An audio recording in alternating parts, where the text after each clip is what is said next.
Students, हमारा आज का टॉपिक है क्वांटिटेटिव एनालिसिस। ठीक है, पिछले लेक्चर में हमने क्वालिटेटिव एनालिसिस के बारे में पढ़ा था।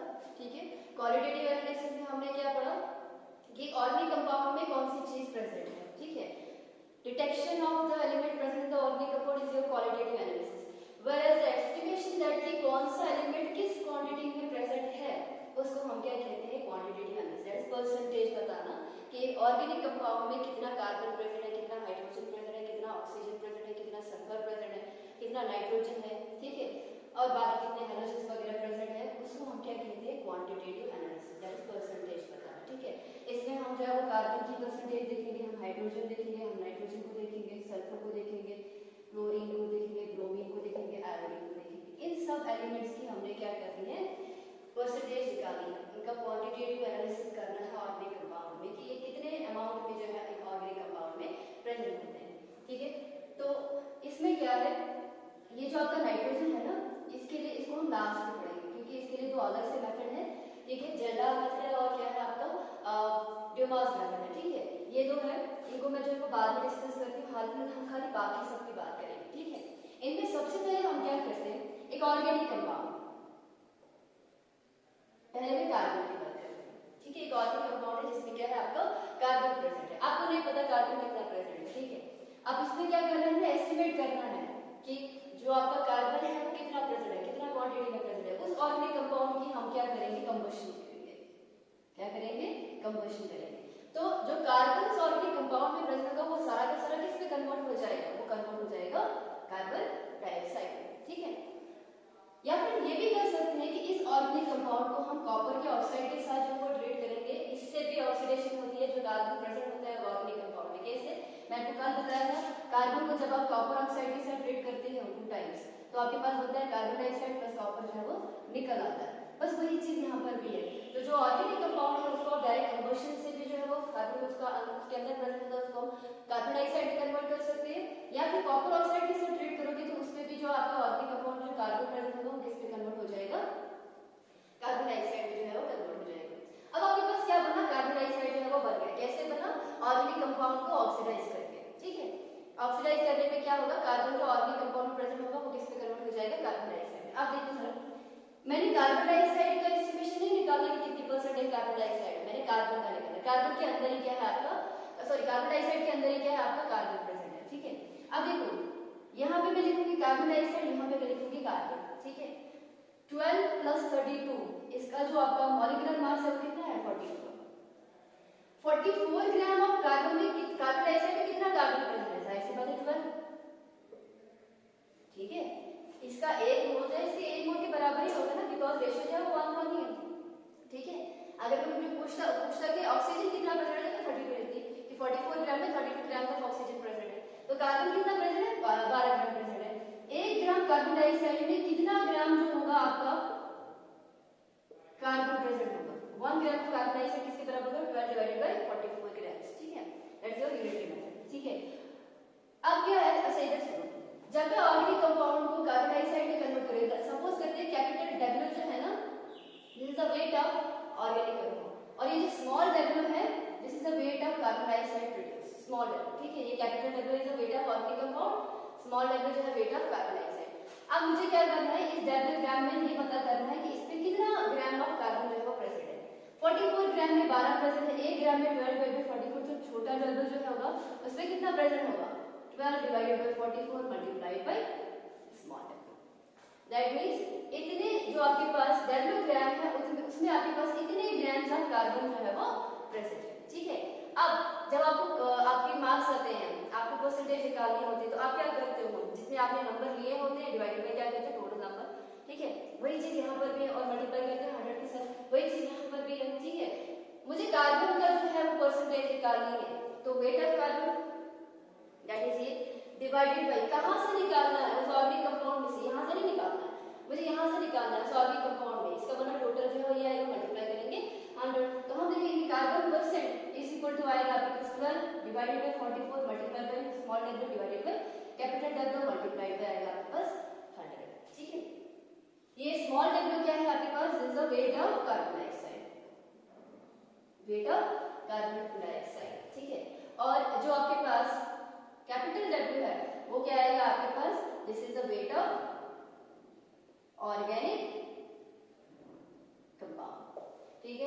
कार्बन की परसेंटेज को निकालने के लिए हम क्या करते हैं, हम सबसे पहले जो है जो ऑर्गेनिक कंपाउंड होता है उसको ऑक्सीडाइज करते हैं, और ऑक्सीडाइज करने के बाद जो है इसको जो है वो क्या करते हैं, एडाग्राम में इस साइड लिखूंगा,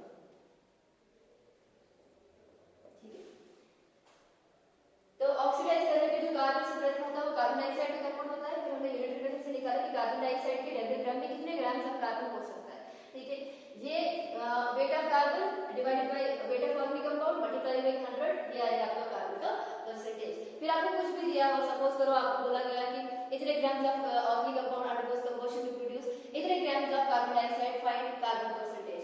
तो कार्बन का ये जो आपका कार्बन डाइऑक्साइड का वेट को यहां पे डालो, ऑर्गेनिक कंपाउंड का वेट यहां पे डाल दो, आपके पास जो है वो कार्बन परसेंटेज है वो निकल आएगा, ठीक है। नेक्स्ट देखते हैं अब हम हाइड्रोजन।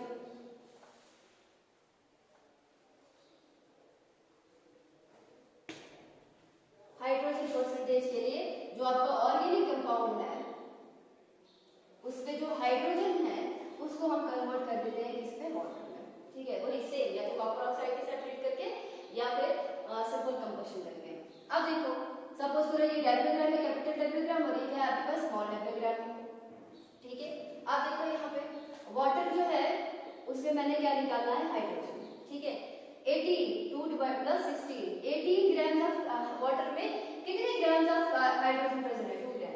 1 ग्राम में कितना होगा, 2 डिवाइडेड बाय 18, तो डब्ल्यू ग्राम में कितना होगा, 2 divided by 18 multiplied by small w, ठीक है। इसका मतलब हाइड्रोजन की परसेंटेज क्या आएगी, weight of hydrogen, that is ये वाला question, 2 divided by 18 multiplied by small w, divided bye आएगा वेट ऑफ ऑर्गेनिक कंपाउंड और मल्टीप्लाइड बाय आएगा आपके पास 100, ठीक है। अब इसको ऐसे भी लिख सकते हो, s% is equal to 2/18 multiplied by small w upon capital W multiplied by 100, ठीक है, सिंपलीफाई करके। तो इस तरह से आपका जो है वो हाइड्रोजन परसेंटेज है वो निकल जाएगा। ये w क्या है आपके पास, स्मॉल w, ये है आपके पास वेट ऑफ वाटर, और जो कैपिटल W है वो क्या है आपके पास, weight of organic compound, weight of organic compound, ठीक है। तो कितने कुछ भी आपको दिया गया होगा कि इतना ग्राम जो है वो वाटर बना, इतने ग्राम ऑफ ऑर्गेनिक कंपाउंड, तो यहाँ पे वैल्यू डालोगे आपके पास जो है वो हाइड्रोजन परसेंटेज जो है वो निकल आएगा।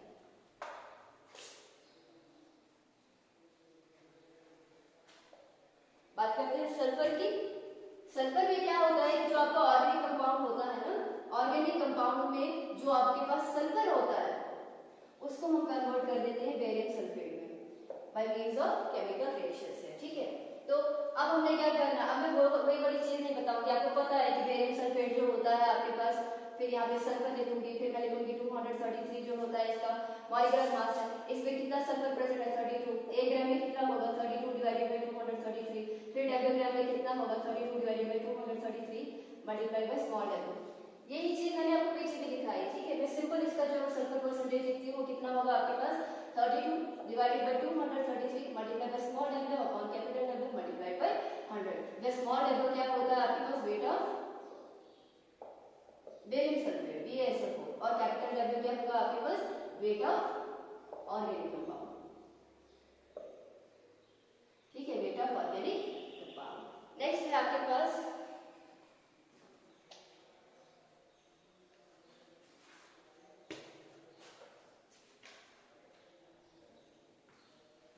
क्लोरीन की परसेंटेज।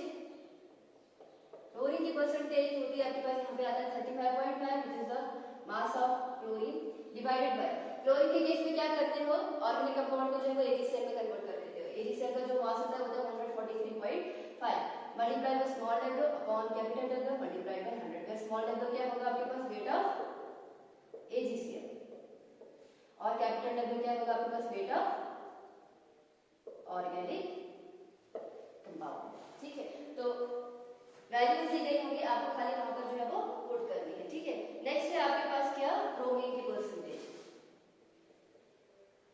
ब्रोमीन का जो आपके पास मास होता है वो होता है 80, AgBr में इसको कन्वर्ट कर देते हैं ऑर्गेनिक कंपाउंड को, तो AgBr का जो आपके पास मास होता है वो होता है आपके पास 188 times multiply by small w upon capital W और आएगा 100, ये स्मॉल w क्या आएगा आपके पास, वेट ऑफ AgBr, और कैपिटल डब्ल्यू क्या आएगा आपके पास, weight of organic compound.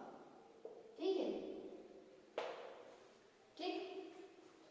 Next है आपके पास आयोडीन की percentage.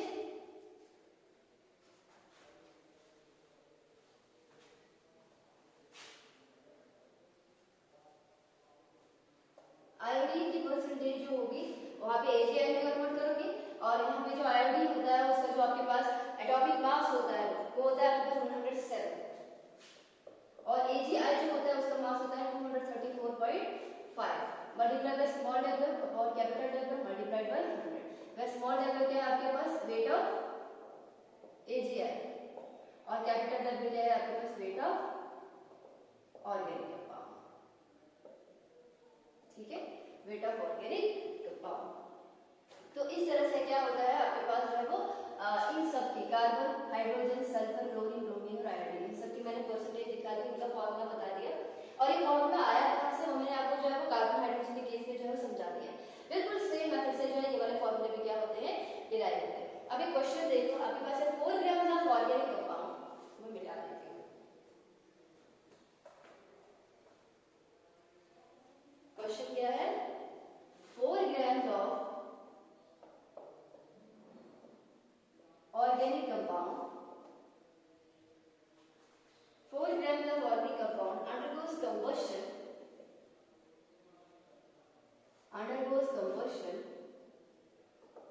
to produce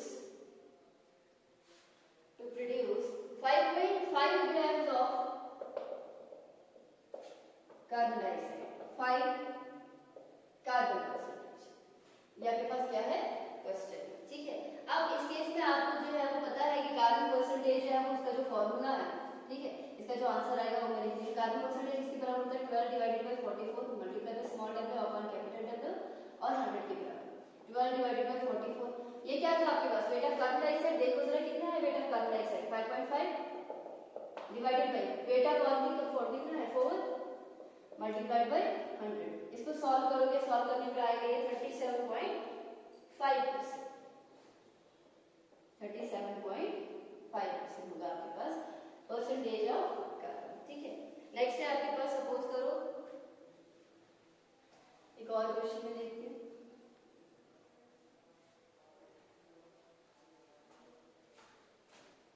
Four grams of organic compound, 4 grams of organic compound undergoes combustion to produce 3.6 grams of water, 3.6 grams of water, find H percentage. अब इसमें आपको पता है कि H percentage किसके बराबर होता है, 2 divided by 18 multiply by small w upon capital W multiply by 100। ठीक है, ये स्मॉल w क्या होता है आपके पास, वेट ऑफ वाटर कितना है आपके पास, 3.6 divided by weight of organic compound कितना है, 4 मल्टीप्लाइड बाय आएगा आपके पास 100। इसको सॉल्व करोगे तो ये आएगा आपके पास 10%। ठीक है, तो इस तरह से क्या होता है आपके पास जो आपका कार्बन, हाइड्रोजन वगैरह जो बाकी सभी हैं, इन वाले फॉर्मूले से आप जो है इनकी परसेंटेज जो है वो निकाल सकते हैं। ठीक है, अब बात करते हैं नाइट्रोजन की।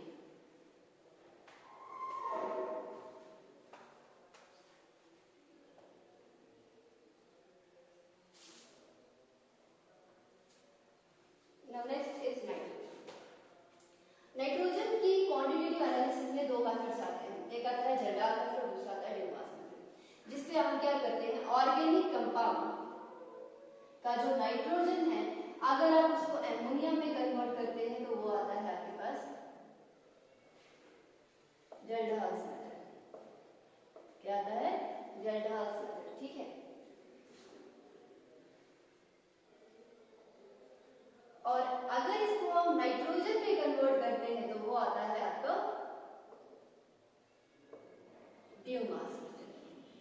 ठीक, by means of chemical reaction organic compound में जो नाइट्रोजन है, ठीक है, उसको हम डायरेक्ट नाइट्रोजन में कन्वर्ट कर देंगे तो वो आएगा आपका ड्यूमास मेथड। ठीक है, और अगर हम उसको जो है कन्वर्ट करते हैं तो आएगा आपका जर्डाल बेसिस। अब देखो जर्डाल बेसिस का जो है वो फॉर्मूला क्या होता है, KJEL DAHL, जर्डाल्स मेथड। उसमें नाइट्रोजन की जो परसेंटेज होती है वो होती है 1.4 NV डिवाइडेड बाय W, ठीक है। वेर N क्या होता है आपके पास, N होता है normality of acids required for complete neutralisation of ammonia. V is the volume of acid required for complete neutralization of ammonia, where W is the weight of organic compound. W is the weight of organic compound, ठीक है।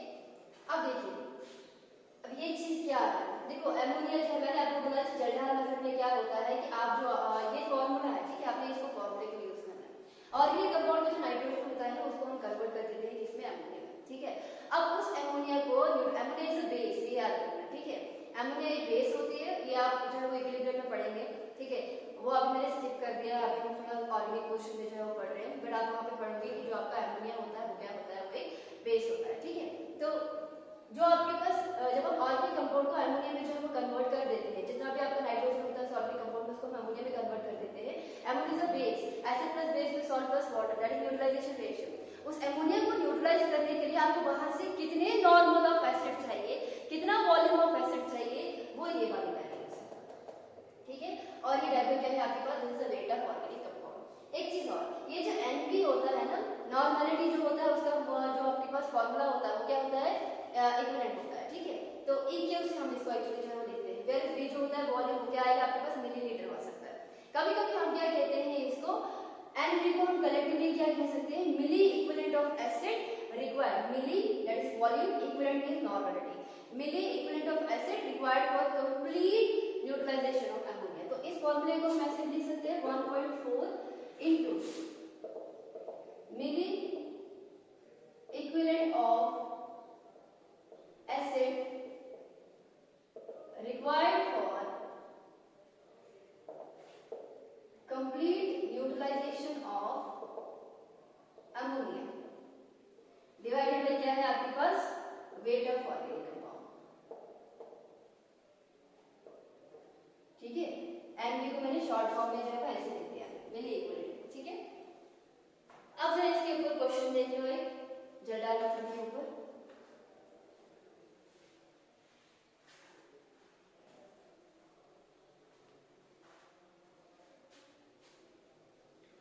Question है आपके पास, question लिख लो, 2 grams of organic compound undergoes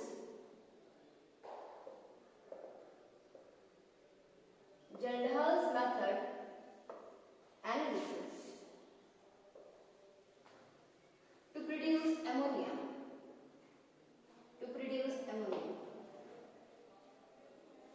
For complete neutralization of ammonia, for complete neutralization of ammonia, 80 ml of N/2H2SO4 is required. Calculate N%. Calculate N%. देखो हम जानते हैं कि nitrogen percent according to Kjeldahl method क्या होता है, 1.4 NV divided by क्या होता है आपके पास, W, ठीक है। वेरी N क्या है आपके पास, normality of acid required for complete neutralisation of ammonia, और V क्या होता है, वॉल्यूम ऑफ द एसिड। देखो एक होता है कि 2 ग्राम जो है ऑर्गेनिक कंपाउंड, उसको उसमें जब हम जर्डाल मेथड यूज करते हैं तो उसमें जितना भी आपके पास नाइट्रोजन होता है वो अमोनिया में कन्वर्ट हो जाता है। इस अमोनिया को कंप्लीट, इस चीज का खास ध्यान रखना, किसी क्वेश्चन में कंप्लीट न्यूट्रलाइजेशन नहीं होगा, वो भी मैं दिखाऊंगी। इसकी कंप्लीट न्यूट्रलाइजेशन के लिए मुझे इतना वॉल्यूम ऑफ H2SO4 रिक्वायर्ड है, N/2 का मतलब होता है 1/2, 1/2 का मतलब 0.5, ठीक है।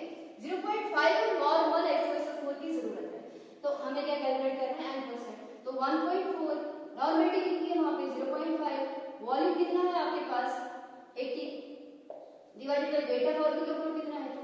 ठीक है, इसको जो आप सॉल्व करोगे तो आपके पास कितना आएगा, ये आएगा आपके पास 50।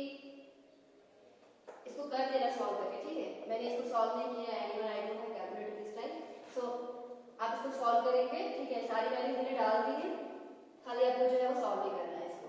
नेक्स्ट जो है इसी का जो है दूसरा क्वेश्चन मैं दिखाती हूँ जर्दार मेथड का, ठीक है, इसका आंसर निकाल देना मेहरबानी करके, ऐसे नहीं छोड़ना, ये आंसर नहीं है इसका।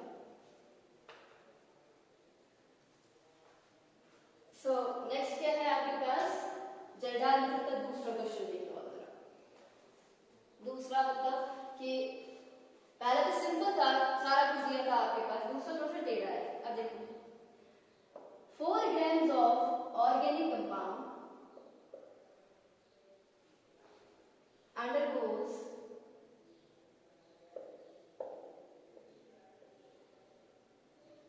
Jardhal's method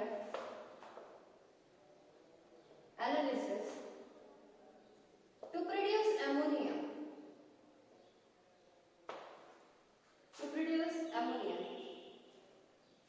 Ammonia is absorbed in 100 ml of NH2SO4 and it means 1 normal, ठीक है, n के पीछे जो होता है वही वैल्यू होती है, NH2SO4 full stop। Resulting solution needed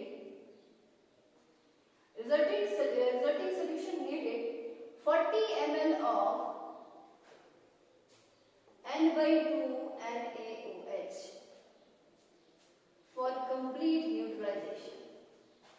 for complete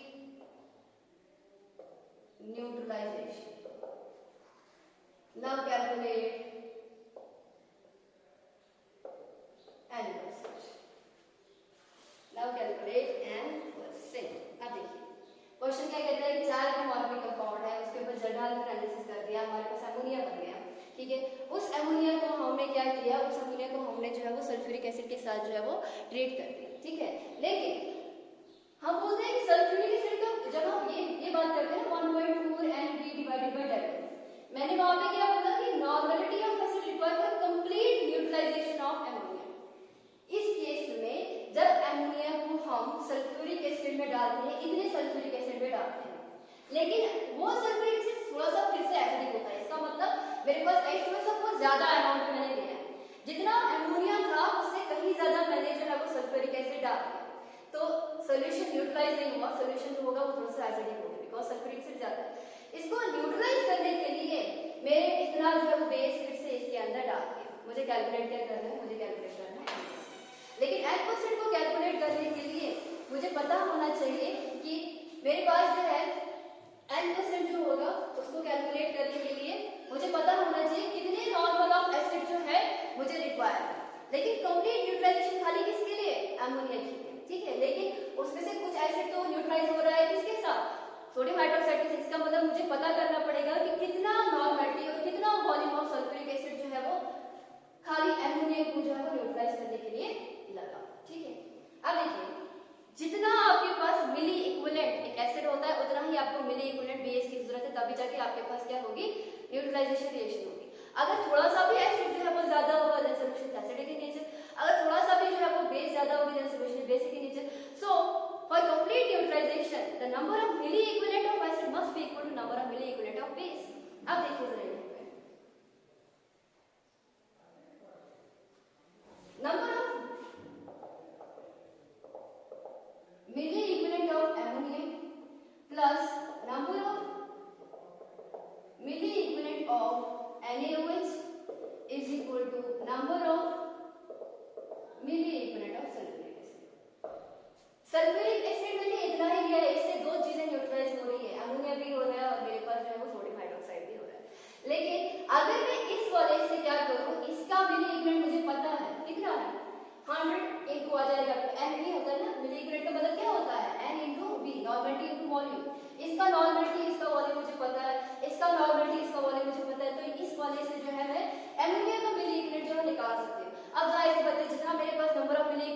ammonia का होगा उतना ही मुझे जो है सल्फ्यूरिक एसिड जो है वो यूज हुआ होगा।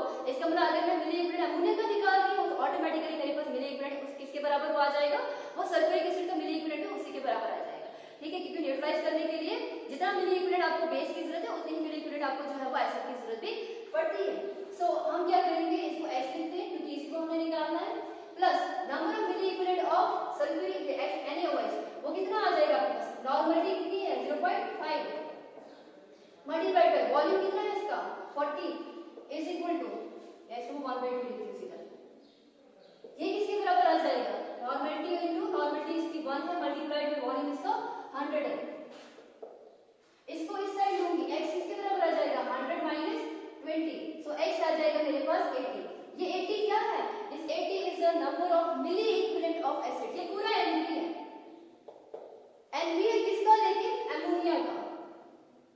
अगर मेरे पास NB अमोनिया का जो है वो 80 है तो कितना NB मुझे सल्फ्यूरिक एसिड का चाहिए, 80 चाहिए क्योंकि मैं तो इज इक्वल टू लिख रही हूं।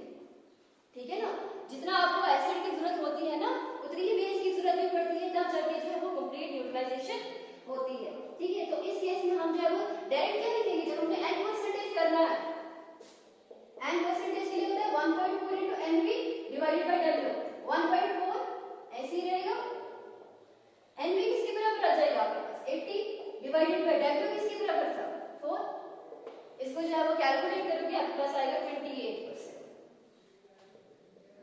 ठीक है, इस तरह से आप जो है वो जनरल मेथड से जो है वो ये, लेकिन ध्यान रखना क्वेश्चन में कंप्लीट न्यूट्रलाइजेशन बोला है या फिर नहीं बोला है उसका ध्यान रखना क्योंकि उससे जो है क्वेश्चन करा जाएगा। लास्ट में ड्यूमास मेथड का जो है वो कुछ एग्जांपल्स दूंगी।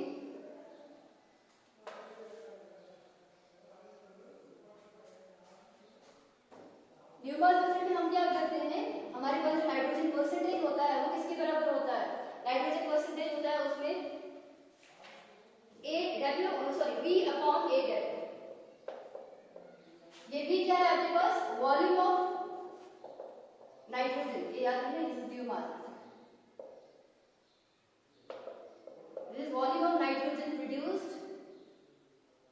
Eight STP standard temperature and pressure.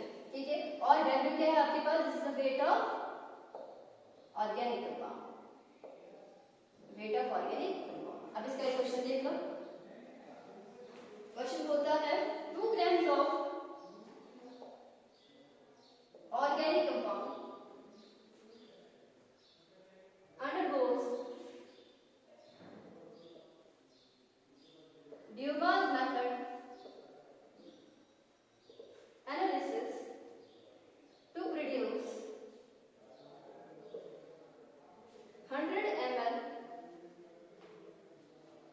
to produce 100 ml sorry 100 ml नहीं 800 ml 800 ml of nitrogen at STP find n%। तो क्या करेंगे n% के लिए आपको क्या चाहिए वॉल्यूम, लेकिन ध्यान रखना यहाँ पे STP होना चाहिए। ठीक है, तो n% क्या आ जाएगा आपके पास, वॉल्यूम कितना बना है 800 डिवाइडेड बाय ये कितना है आपके पास 800 volume divided by 8 multiply by weight कितना आएगा आपके पास 2, दैट्स 800 डिवाइडेड बाय 60 वो आएगा आपके पास 50%।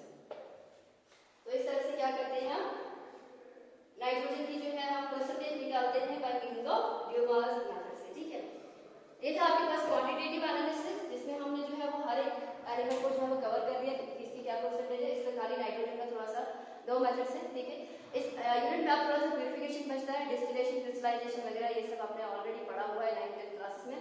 ठीक है, तो मैं उसको दोबारा से नहीं पढ़ाऊंगी, अब नेक्स्ट वाले लेक्चर में हम सीधा पढ़ेंगे